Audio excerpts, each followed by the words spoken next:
All right, so we're going to go ahead and get started. Again, thank you everyone so much for joining us. My name is Christine Kim. I'm the founder of My Dog is My Home, and I will be moderating this session. I want to welcome you to the 1-2 Ask About Pets initiative and Pet Help Finder to catalyze pet inclusive human services in your community. This is a two-part session, so you're in for a treat. Just so you know what to expect, I'm going to give you a quick overview of these sessions. So while we may be routinely asking about pets as human healthcare or social service providers, unfortunately, most human healthcare and social service providers do not routinely ask about pets. This interactive two-step workshop equips participants with practical strategies to encourage the uptake of pet-inclusive practices by human service organizations in their communities. Together, we can work toward pet inclusive and hence truly client-centered care in human healthcare and social services becoming the standard rather than the exception. In the first half of this session, attendees will explore the Ask About Pets initiative, a simple yet powerful framework of 3 questions designed to support human-animal families and identify barriers to care through 3 key questions. Participants will learn strategies to catalyze the adoption of this approach in diverse settings, engage in dialogue with community stakeholders, and how to embed the initiative into existing practices and protocols. Ideal for social workers, housing and shelter professionals, healthcare providers, and community leaders, this workshop offers actionable steps to build interprofessional collaboration and expand access to resources that benefit both people and their pets. And then in part 2 of the workshop, you will hear from Heather Camisa, who is wonderful and the head of pethelpfinder.org. She's going to give you a demonstration in real time of how to use pethelpfinder.org. So at this point, I'm going to pass things over to our speakers for a quick introduction of themselves. So Janet, would you like to go first? Certainly. Thank you so much, Christine, for having us here today. My name is Dr. Janet Hoy-Gerlach. Please feel free to call me Janet. And I am currently Director of Veterinary Social Work for Open Door Veterinary Collective, which is a national nonprofit focused on increasing access to veterinary care, other needed supports that help keep people and their animal companions together, healthy, living their best lives. How I got there, I'm not going to tell you the whole story, but I want to go back a few decades because there were several things significant. I started out, I'm a lifelong social worker. I worked community mental health and street outreach for many years. I'm also a geek, so I ended up going back to school. I climbed Professor Mountain, got full professor tenure, then made the jump into full-time veterinary social work and happily connected with Open Door. And here I am in front of you. How social work and the human animal relationship really came together for me started when I was doing risk assessment work and street outreach in the early 90s. So, as a crisis clinician, we were routinely doing suicide assessments. And one of the questions that it wasn't my question, we've been taught to ask it. So me and my colleagues on my team, we would ask this when somebody was acutely suicidal, having thoughts, had a plan. The question, what has stopped you up until now from acting on, your suicidal thoughts in your plan? And I certainly got the responses that I had been trained to look for and listen to in my education, my continuing education, my supervision, things like, I can't hurt my parents like that, or I'm scared to leave my children, my child, I don't know what would happen. It would hurt my friends, my faith or spiritual beliefs. I believe it's wrong. All of those known protective factors were trained to ask about those and then really help a person connect around that. However, not going to surprise anyone in this bunch, and on a regular basis were the folks who would say, I'm still alive talking to you, right now because of my pet. And two things about that hit me as a quote unquote animal person, very deeply bonded to my own animals. I got it. I got it at like a human to human level. As a mental health clinician, where our role is to look at and try to identify the supports, the protective factors, what's important for that person, and support and mobilize those things to help that person stay healthy, stay safe. um, Nothing, a glaring absence of anything about pets. um, they they were then, and unfortunately, I mean, there's been some good progress, but I would still feel very comfortable saying the majority of human healthcare and social services, people's relationships with their animals are invisible unless a crisis causes it to bubble up, or they have a really aware, sensitive provider like many of you, who have gained awareness and are proactively looking at this as an important part of people's lives for many people. So in the middle, this is just a screenshot of a little reel or TikTok, I can't remember, but you see a person and his caption is simply, "I'm not sure if people truly understand Oh, how many of us are still here simply because of our dog." And then at the bottom, there's a little "forever grateful for Reno." hi, And Janet. I'm so sorry. Just want to let you know that we're not seeing your slides if you've already started sharing or tried to oh share them. no, well, that's a problem. Let's try that again. It's just seeing my head. How about now? Okay, that's great. All right. Okay, so in the middle, this is little Reno, his Reno's human, and the simple caption. I'm not sure, if people truly understand. 31,000 hearts, over 1,200 comments. I went through, I had fallen into a rabbit hole around youth mental health.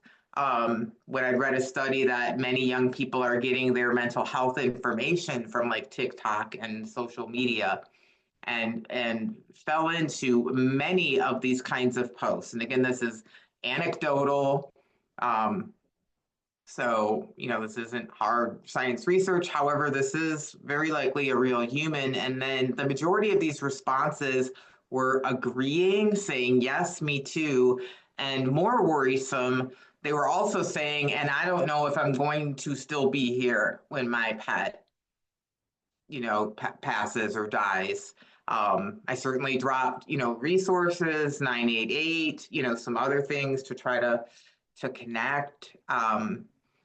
But many, this is by no means the only of this that I found. On the far right is a study that should have been a landmark study.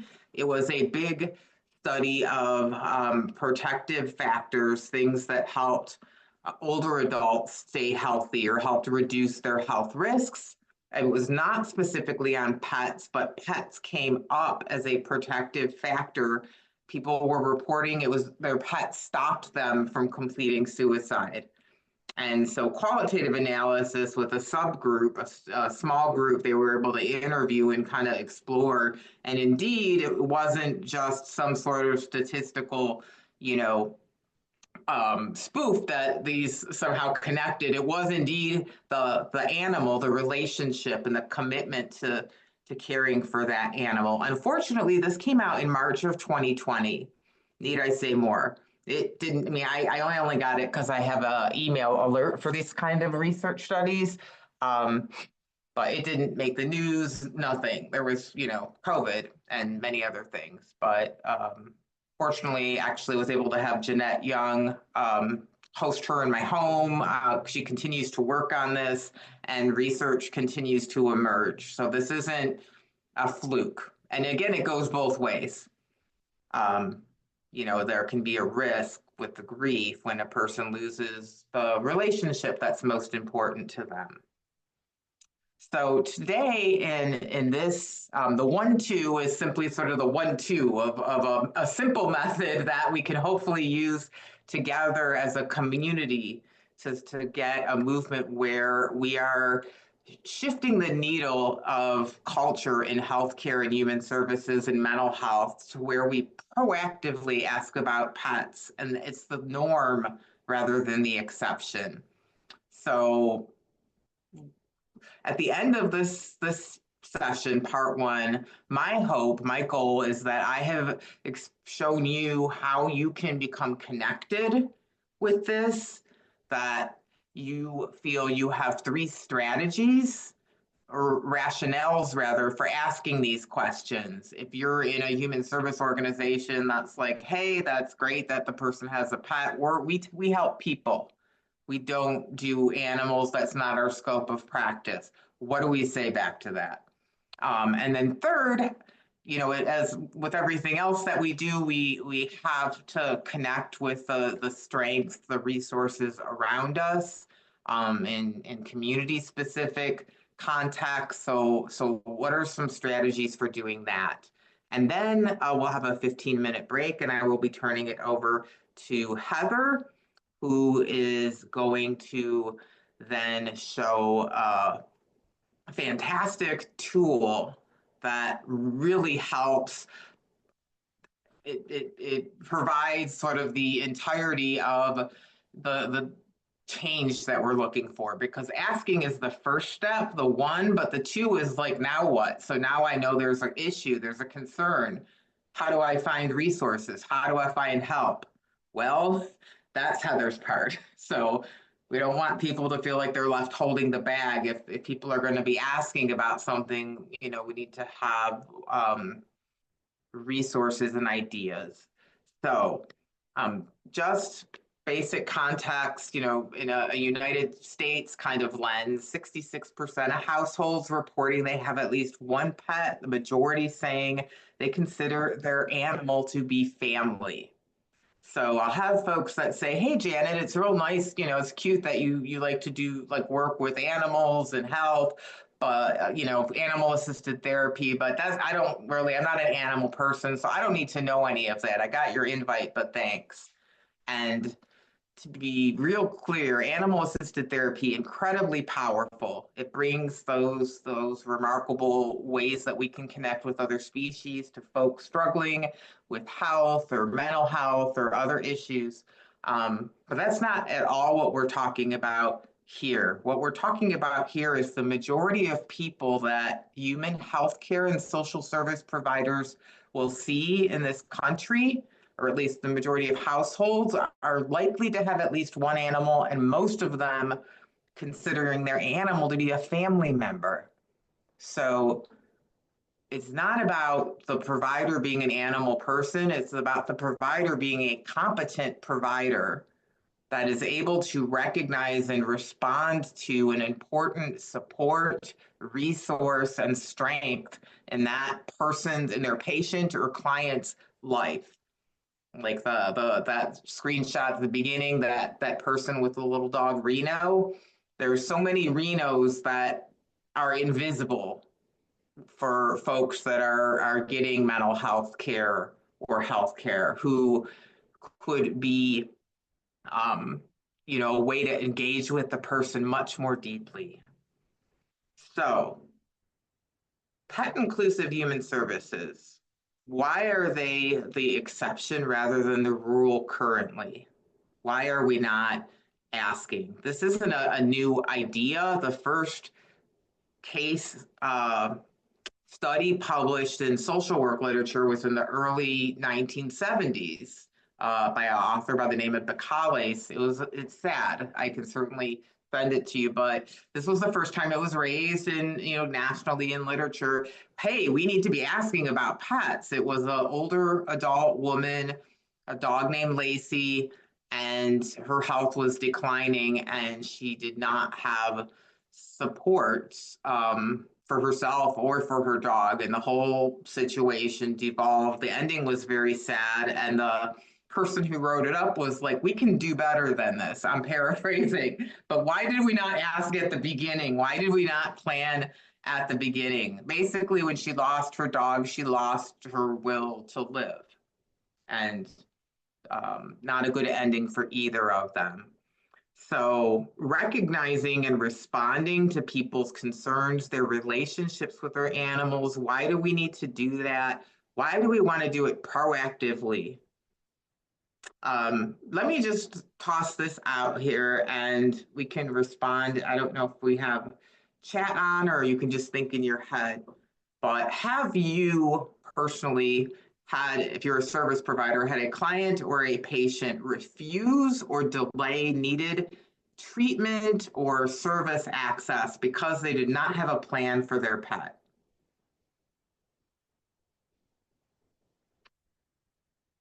I'm going to go with many of you. It's what I'm seeing here. So this, again, with this group, this is not news. This is like, yes, we are abundantly aware. So how do we work with the rest of our colleagues to raise that awareness? Well, some good news is we have spaces, glimmers, where that is starting to happen. Pictured here is Hurricane Irma, which was that big, category 5, and people evacuating with their animals. Um, doesn't look like much good news here. However, if the shelters that were set up had any FEMA funding, they had to have a plan for people with pets. Why? Well, that actually goes back to another tragic story on so many levels, tragic event rather, Hurricane Katrina, 2005. Many folks refused to evacuate. I had a video clip I was gonna put in here, but didn't want to take up too much time, where it showed all the people evacuating like on the other side of the bridge, multi-lanes, and then they were like by themselves on this empty road driving toward, and they said, going home to get to be with my animal. Like, there's no way I'm evacuating. And Hurricane Katrina, people refused to evacuate. They stayed with their pets. Not everyone, but a fair amount. From that, people were found dead with their animals. Sometimes highly risky sort of rescue occurrences that were labor intensive, put rescue worker and staff at risk, and sort of, you know, tracked resources that could have been elsewhere because of this situation where people were refusing to evacuate. And then the whole thing blew up media wise when a little boy had a dog named Snowball that was pulled out of his arms as he was getting onto a bus to go to a shelter.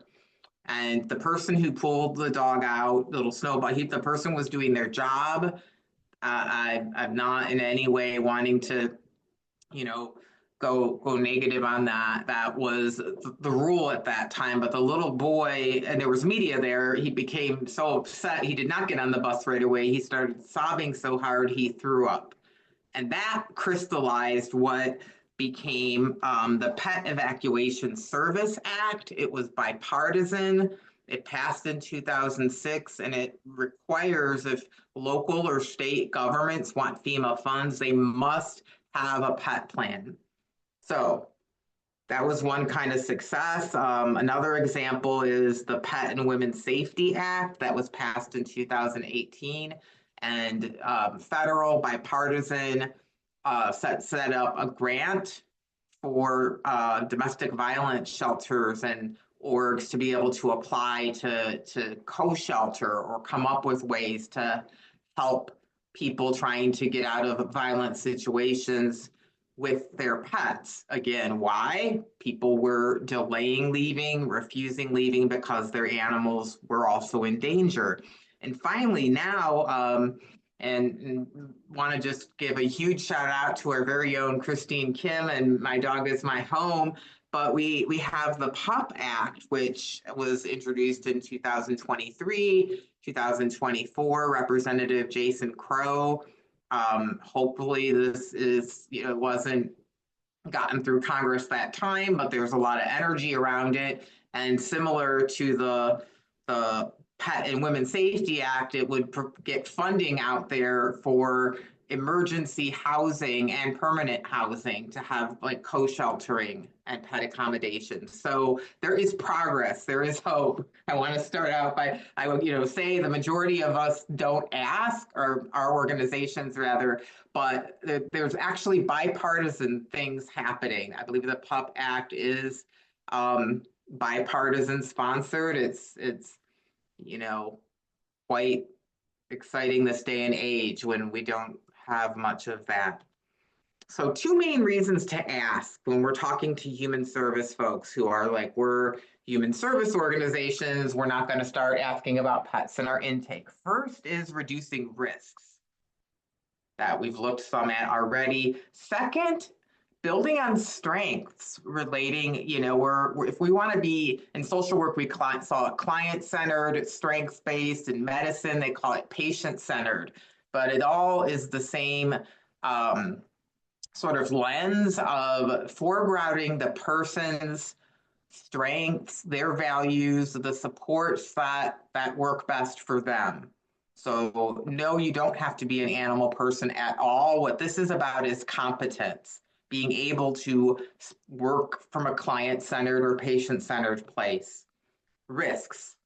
I talked about refusing to evacuate, delaying or refusing services, which can end up being life-threatening.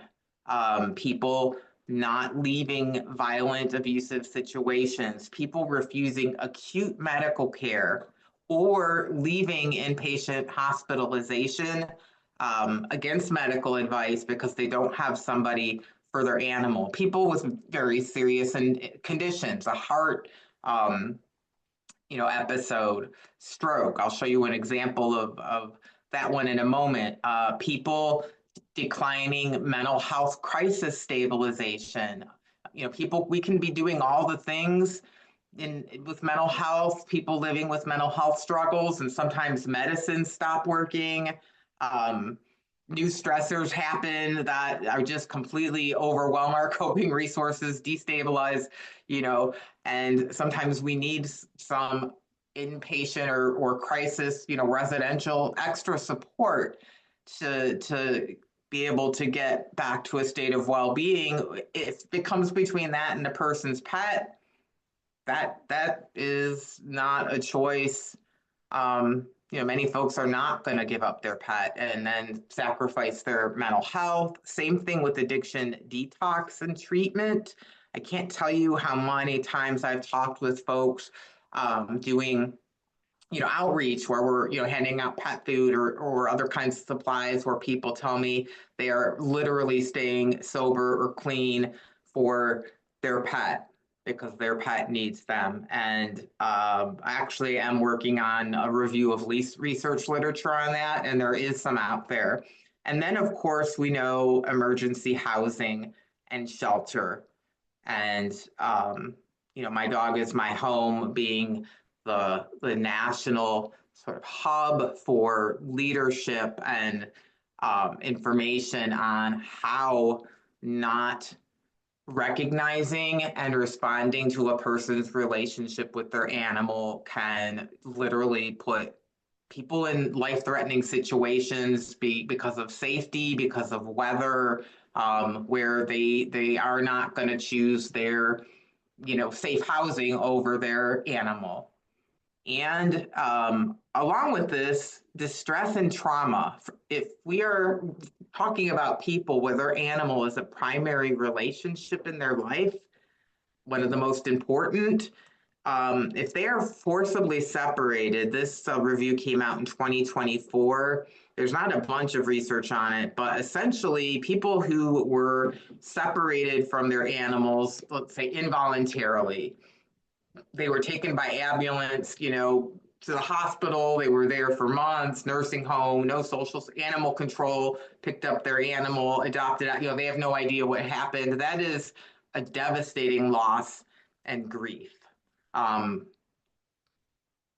other kinds of examples, but people being told, oh, evacuate, you'll be able to come back for your pets, and then not being able to, things like that. Um, Housing instability and trying to find affordable pet inclusive housing. Just a range of ways that this happens, but the common thread is people experienced this as trauma and something they grieved. That was also this was a study. Similarly, the forced separation was found to be traumatic, and preserving the bond actually, the relationship was described as a resource to help the person cope. A bit of a stressor, like trying to figure out what do I do with my animal in this situation, but also, how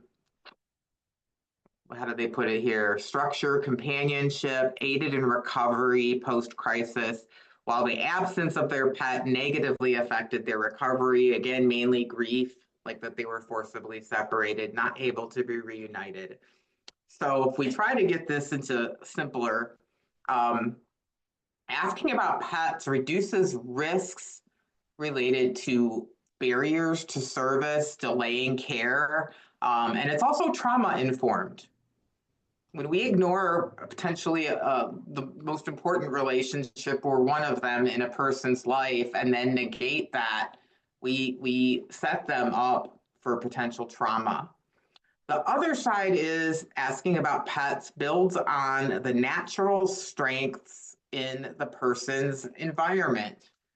If they're in a home, an apartment, if there's somebody who's unhoused and does not have permanent structure housing, but they have a companion animal that is an animal, a living being that brings research. We could basically break it out into 4 types of what we'd call natural benefits: the physical or biological, the psychological, the social, and the emotional. So here is like the obvious physical, I think we all think of walking our dog. Psychological, person feeding a cat. My cat depends on me, feeling needed, having a role, having a purpose. Social, here's Kitty, looks like greeting their person coming home. And then emotional is kind of what we maybe intuitively think of. We can see they're kind of holding, she's holding paw here. I'm not sure what else they're doing, but this, at least to me, looks like a potentially very comforting kind of interaction. Janet, you're Yep, at 15 minutes. thank you. Research around the physiologic, the movement, walking your dog, and the oxytocin and cortisol. These are 2 biomarker biochemicals that are released when we like pet, cuddle, interact with animals who we like or are bonded to. The oxytocin is the bonding hormone that was discovered in breastfeeding studies. It's associated with decreased heart rate, respiration rate, blood pressure.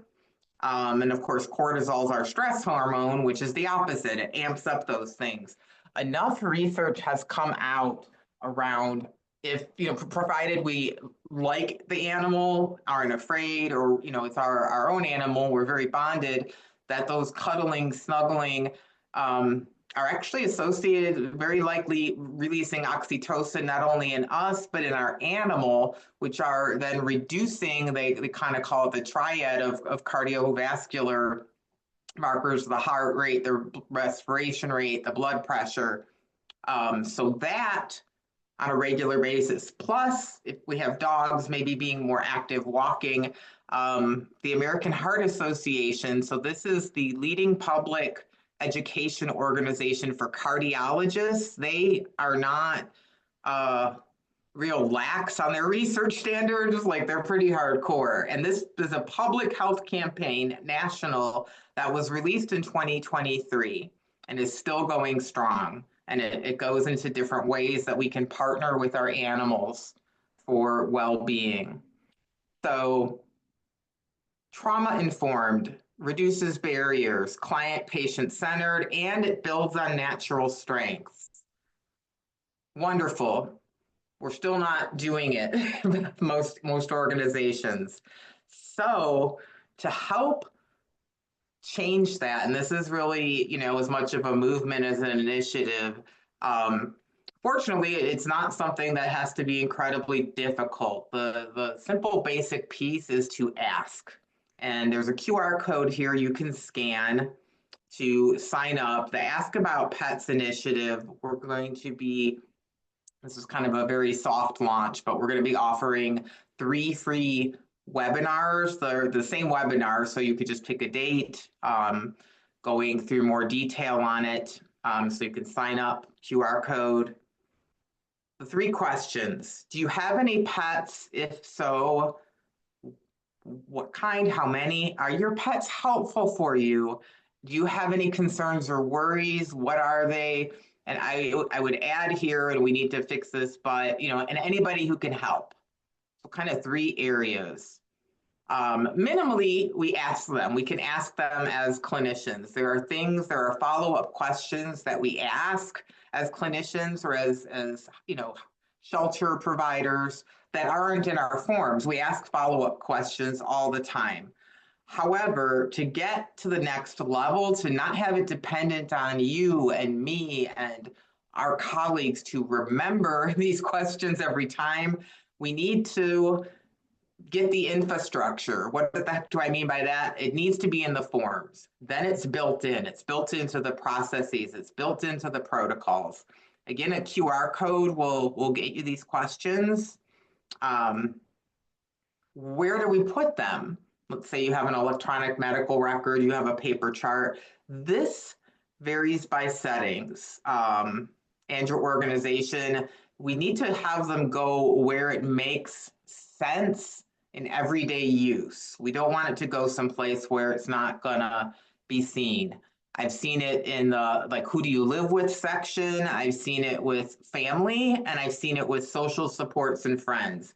Those are the 3 most common that I have seen agencies, put them in. And I would love to hear from you either in chat or just, drop me a message. If you do include, where do you include? What do you think works best? Because we're kind of building this as we go. And again, asking multiple rationales here. I think the objective was at least 3, but more for you here. And we don't have to do this by ourselves. Our animal welfare colleagues and animal welfare folks, if you're in here, huge shout out to you because you're way ahead of supporting the human side of the leash compared to how us human service folks are supporting the animal side. But the common ground of keeping people and pets together means we have partners. We're not supposed to go out of our scope of practice. We stay in our lane, and just like we link folks to other services and supports, we build these relationships. For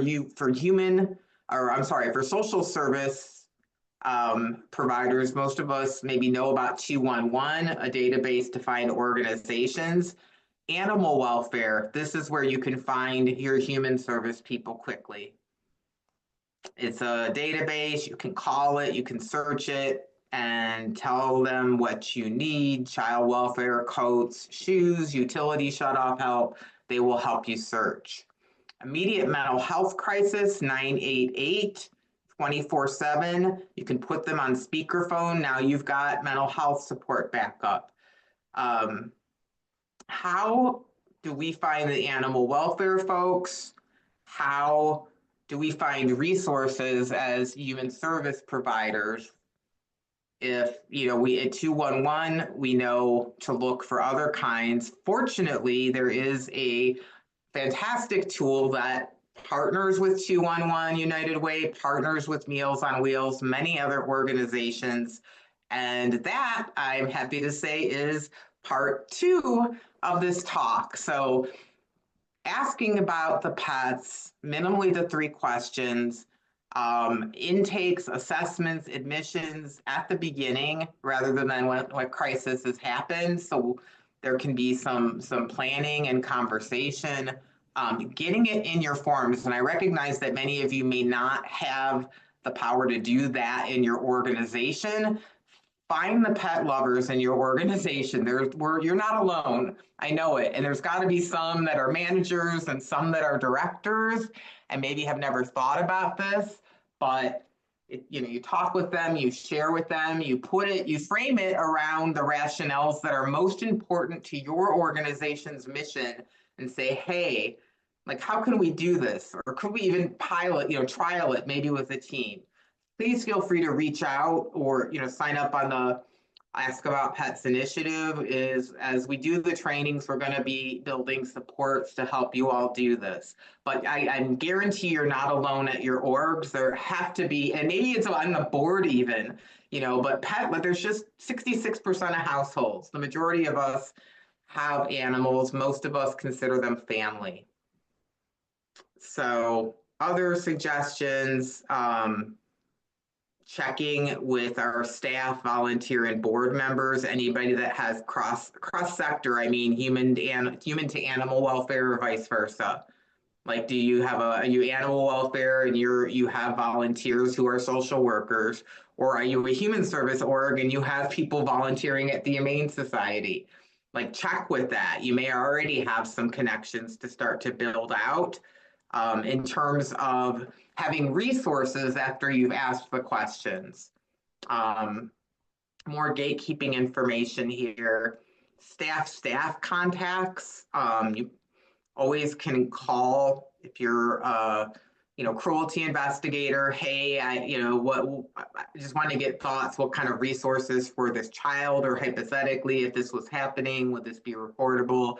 I do that myself. I've practiced social work 30 years. I will still consult with child and elder abuse hotline colleagues. Same with 988. And if, whenever you do that, or if we're calling the animal welfare folks as social service providers and saying, hey, this is happening, is it reportable? Always introduce yourself, name, title, organization, start to build those connections person by person. Some more ideas, Facebook groups, community events, but again, we're everywhere. And it's the majority of folks in the country. There's even bipartisan support for many of these initiatives. It's a matter, I think it's a action that's time has come. Being pet inclusive is the whole theme of this conference, and it's urgent. People that consider their animals to be family, that number's going up. So we have to find a way to have our organizations not make that invisible for folks. So more resources to scan. This Open Door Social Work Pet Help Hub includes a bit more reading and resources. Emotional support animals. If you Google it, you're likely to get a bunch of predatory, hey, buy a letter, 5-minute survey, money back guarantee. This, we created Open Door in collaboration with animal accommodation law, housing rights, disability rights attorney. I do expert witness work for the U.S. Department of Justice on ESAs. I'm also a clinical social worker. I also consulted with a bunch of folks. Is it perfect? I cannot guarantee anything is ever perfect, but it's the darn best we could get out there for you. Sample letters, trainings, and I thank you for sticking with me. I don't know how over I went. Did I go over? You're not over, Janet, you're under. So that's great. It's That a means we have miracle. How that over means or we how have under am I? time. No, it's perfect timing actually, because we have one or two things in the chat and Q&A box I really want Fantastic. to get to. So just a quick note that the QR code, the very first one, it looks like it goes to the wrong place. And so if you send me the right link, I can upload it into the session description so everybody can access that Thank you. It at the end was of the day. the The Ask About very Pets. Was it that one? the very first QR code with the 3 questions. 3 questions did not go to the 3 questions. Okay, that's All right. So there is a note in here from Susan Murphy. And Susan, I think that this is a really interesting and insightful comment. So I'm just going to read it out so Janet can hear the comment. So, although I am now a retired physician, I would feel this information would best be found in the social history portion of the Yeah. EMR. Also, keep in mind that now that many organizations, for instance, using Epic, have Yep. portals where the patients can actually enter this information themselves. This may be advisable in a part of your initiative. Thank you so much. Can you tell me the name of the commenter again? That's quite Oh, brilliant. sure. Yes, Susan Murphy. Thank you so much, Susan. I'm familiar with Epic from when I had a joint appointment in medicine and we used some of that, but I wasn't, now that the whole idea of people being able to self-enter a lot of this as they do now is brilliant because if we put people can just put it right in themselves. So thank you so much for that comment. And we have another comment from who I think is Vicky Diesner. Yes, Vicky Oh, asks, I could really use the results you get when I train on pet protective orders, etc. So it looks like she would like to continue to collaborate, although I know you two are in touch all the time. yeah, thank you, Vicky. Yeah, it's pet protective orders is another way that um, it's being recognized with domestic violence that animals are not simply possessions, but family members who need to be included in protective orders. And props to Vicky and her team for getting that moved along in many places. Thank you. Well, I want to thank you, Janet, for giving us this really important presentation. I think it gives some really concrete um, guidance and literal questions that people can use as they have these conversations with their leadership and with their colleagues. Um, I think it's so important to be able to make these kinds of things systematic and a part of our SOPs rather than having pets be sort of an afterthought or the sole responsibility of like the pet lover at the social services agency, so that it's not dependent on the couple of Yes, people who are thinking about pets. So thank you again, Janet. We are thank you. going to close up this part of the workshop. Please join us again in 15 minutes for part 2 of the workshop, where Heather Camisa will be giving us a demo of Yes, pethelpfinder.org. So thank you everyone for joining us, and please come back at 4:15 p.m. Eastern Time for part 2 of the workshop. thank you so much.